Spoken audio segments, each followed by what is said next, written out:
Pemerintah melalui Kementerian Agama membuka peluang ibadah umroh dan haji melalui jalur laut. Langkah ini menjadi alternatif lantaran kapal laut bisa menampung lebih banyak penumpang. Namun Menteri Agama Nasaruddin Umar menyebut pembahasan ini masih dalam tahap awal. Waktu tempuh yang cukup lama menjadi salah satu pertimbangan. Seperti apa sih? Oh ya, sudah lama diwacanakan itu, tapi Malaysia kayaknya lebih agresif. Bagi kita kan perlu banyak pertimbangan. Pertama dari segi waktu sangat lama. Dulu kan memang kita sudah punya pengalaman dengan laut ya. Ada Bela Beto, ada Jati, tapi itu 3 bulan, 4 bulan. Nah sekarang ini mungkin kapalnya lebih cepat ya. Meski untuk ibadah haji masih jadi rencana, namun jalur laut sudah dilakukan untuk ibadah umroh. Namun penyelenggaranya dilakukan oleh pihak swasta. Rencana ibadah haji jalur laut menguat setelah lawatan Presiden Prabowo Subianto ke Arab Saudi pada 2 Juli lalu. Kementerian Agama pun terus menjalin komunikasi dengan otoritas Arab Saudi untuk merealisasikan rencana ibadah haji dan umroh lewat jalur laut.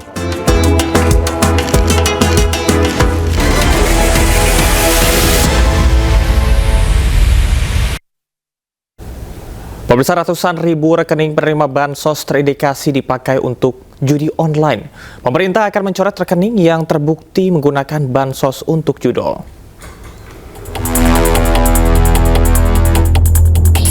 Baru-baru ini PPATK menemukan 571 ribu rekening penerima bansos terindikasi dipakai untuk judi online. Uang yang berputar pun mencapai 957 miliar rupiah. Pemerintah dengan tegas akan mencoret penerima yang terbukti gunakan bansos untuk judol. Itu kan baru dari satu bank, itu pun hanya tahun 2024. Jadi ini cukup mengejutkan dan ini menjadi bahan kami untuk evaluasi pada penyaluran triwulan ketiga nanti. Kalau memang terbukti bahwa mereka benar-benar ikut judol dan sengaja bansos itu digunakan untuk keperluan judol, maka tentu kita akan mencoret dan kita alihkan kepada mereka yang lebih berhak.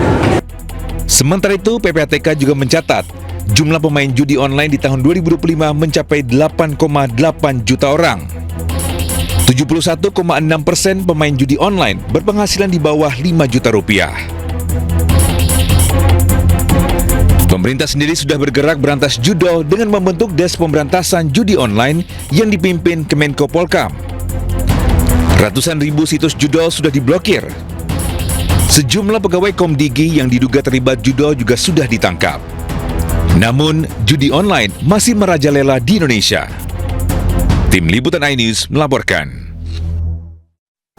Tak hanya itu, ternyata nomor induk kependudukan penerima bansos tidak hanya tercatat dalam transaksi judol, namun juga dalam tindak pidana korupsi hingga pendanaan terorisme. Bahkan 100 NIK tercatat dalam kegiatan pendanaan terorisme. Satu bank ya, harus satu bank. Jadi kita cocokin nicknya. Ternyata memang ada ada nick yang penerima bansos yang juga menjadi pemain judol. Ya itu 500.000 sekian. Tapi ternyata ada juga nicknya yang terkait dengan tindak pidana korupsi. Bahkan ada yang pendanaan terorisme ada. Lebih dari 100 orang itu nicknya teridentifikasi terlibat mengenai kegiatan pendanaan terorisme. Pemirsa, jajaran Kabinet Merah Putih ramai-ramai mengajukan usulan tambahan anggaran untuk tahun 2026. Lantaran saat ini anggaran yang ada tidak cukup untuk menjalani program prioritas Presiden Prabowo.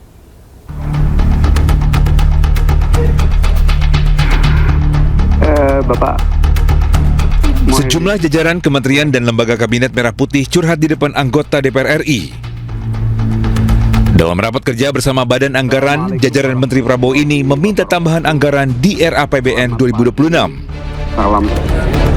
Salah satunya Kementerian Pertahanan yang meminta tambahan anggaran 17 triliun rupiah. Peralatan militer ini sangat mahal, menjaga kedaulatan negara.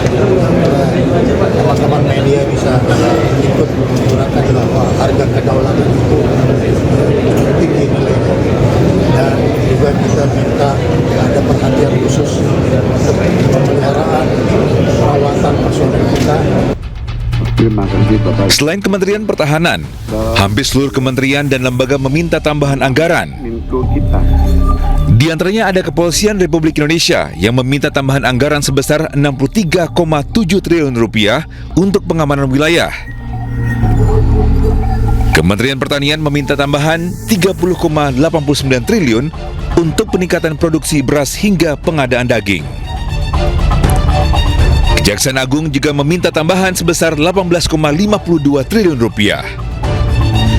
Sementara Komdigi meminta tambahan 12,6 triliun rupiah yang berfokus untuk mendorong peningkatan akses internet hingga AI.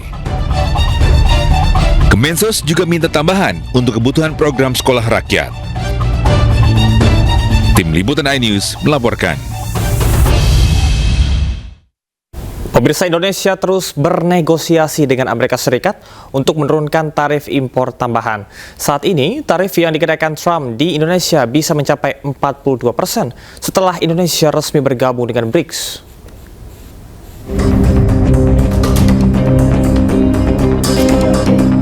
Setelah Presiden Trump mengenakan tarif impor tambahan 32% untuk Indonesia, negosiasi pun gencar dilakukan pemerintah. Menko Perekonomian Airlangga Hartarto langsung berangkat ke Amerika Serikat untuk bertemu dengan US Secretary of Commerce Howard Lutnick. Menteri BUMN Erick Thohir menyebut Dirut Pertamina dan Garuda juga ikut dalam tim negosiasi. Tapi ikut ke sana ya Pak? Iya dong, kan disupportin sistem untuk menjaga transaksi nggak hanya dari BUMN, dari private sector kan banyak tadi yang pembelian minyak crude oil. Udah ada nilainya belum ya Pak? Ya semua nanti itu Pak Menko lah ya, payungnya kan Pak Menko sudah sebutkan angkanya 34 billion kalau nggak salah. Ya komponen itu mungkin yang terbesar dari Pertamina dan tentu Garuda. Sebelumnya, Presiden Trump melalui akun media sosialnya mengunggah surat yang dikirimkan kepada Presiden Prabowo Subianto. Isinya, Amerika Serikat mengenakan tarif impor tambahan sebesar 32% mulai 1 Agustus 2025. Tak hanya itu, Amerika Serikat akan mengenakan tarif tambahan 10% bagi seluruh anggota BRICS. Indonesia sendiri saat ini tergabung dalam BRICS. Dengan keputusan Trump, Indonesia berpotensi terkena tarif impor sebesar 42%. Tim Liputan iNews melaporkan.